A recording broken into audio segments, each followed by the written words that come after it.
Okay. Meron daw motor dito na nagpatpatay daw. Ito, tignan natin. Sabi ni ate kasi para siyang nalulunod. Parang hindi makatakbo. Ganun ba? Hanapin natin kung anong sira nito.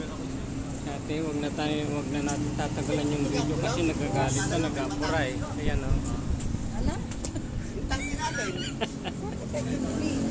Nag-apura si ate kaya gagawin na natin agad to. Huwag na tayo magpatumpik-tumpik. Hanapin lang natin yung sira niya.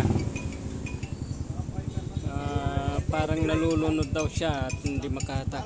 Parang mamatay. Oh. Tsaka isa pa, nagpatpatay daw. Ikakutakbuhan niya pag nagpatpatay.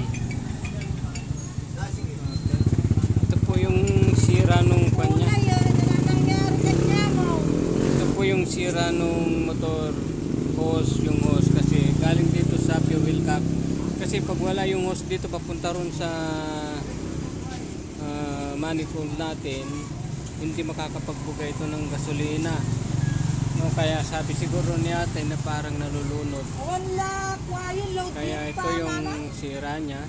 Ito, push lang. Okay.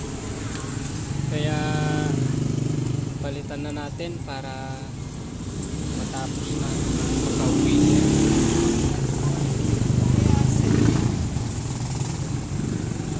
Makauwi na siya. Papalit na rin tayo ng gas filter kasi yung gas filter niya marumi na. Yun, marami nang umog sa loob itong filter.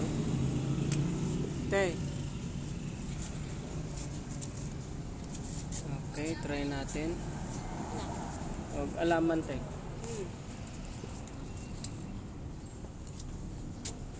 Saan na yung wala mas maiksi dito tayo. Slaway-way lang mo.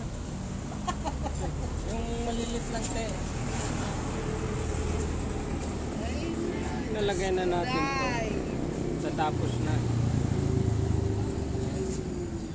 Ito yung naging sira niya. Yan. Yung papunta rito sa fuel cap. Tuloy ayusin natin to kasi maputol.